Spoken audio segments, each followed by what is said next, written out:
Who do you want to strive to be like in life? Usually somebody has a goal where it's like, I wish I was them.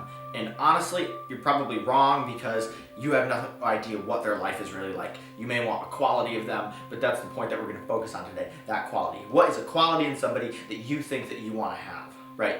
And think about why you want to have it, right?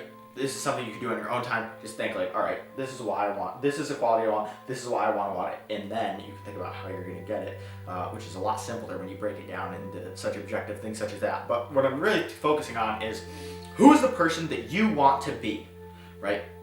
Do you want to be somebody with high energy who's always like greeting someone like, hey, it's really great to meet you, and you're that guy who's always outgoing, right? Something like that. Like maybe that's the person that you think you want to be, and figure out why, right? Why is very important because like I just said, you can break it down, and then once you have a why, then you can establish a firm, objective way to get to it. Regardless, who's the person you want to be? Oftentimes, the people who are the hardest working and the most successful are not the people that you're meeting because you are not there yet. You're obviously striving to get there. And the people at the next level are usually not people you're meeting, right? So what that is saying in essence is don't try to be like anybody around you. Try to be your own individual person, right? You may admire certain qualities in one person. You may want to incorporate that into the person that you are. However, you don't want to ever model your behavior on somebody else 100%. I'll give you an example. If you are somebody who is a little bit more introverted, you might not have as much energy, and you always see somebody who maybe is a mentor or a coach, and they're always like, hey, it's really great to meet you, and they're very outgoing and energetic, and it seems like, yeah, that's so awesome. They always seem like they're having a really happy day and a really positive outlook on life. Like, honestly, that ideology in itself is usually a little bit flawed because it means that they are hiding something from themselves or hiding something from the outside world, which is inside themselves, which often means that they can decode it with an outside layer of insecurity, which is that kind of outgoing energy. However, on the other case, sometimes it is good, right? And this is the exact example that I'm saying of like everybody's path is different, so you can't judge anyone on one specific thing.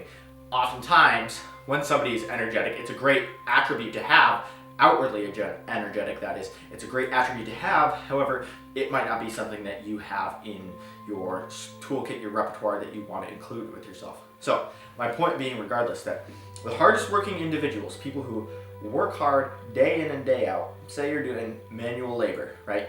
The hardest working people usually don't have that much energy because they're putting all their energy into their work, which means that they probably don't have time to socialize super energetically with you, right? So if you think about it like that, then whenever you do meet somebody who is really exemplary, they're going to find energy within themselves to be pretty much just a little bit above average in the energy that they find.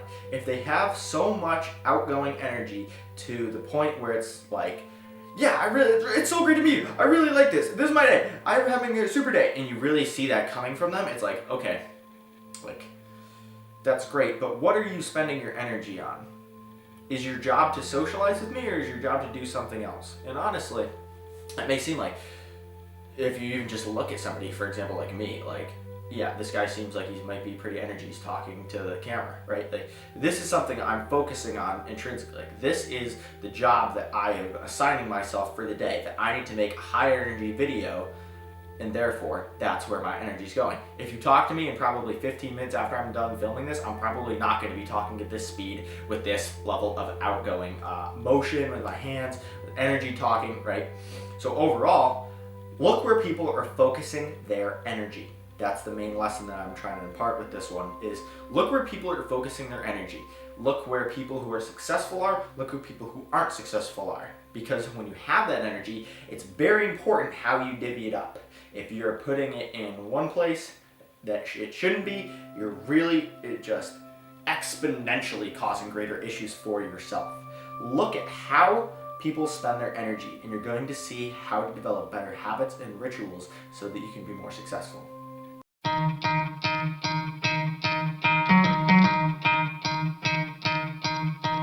You could try to play, but you're never gonna beat me. Look the other way, what I'm doing ain't easy. Bloody and stained from the people who deceive me. muddy hands break through the chains, go free me. Looking for change, looking for pain, pulling a mob, pushing a train. I'll never stop, stick to a lane, pick up the pieces and go rearrange. I'll be the best above all the rest, put me to the test and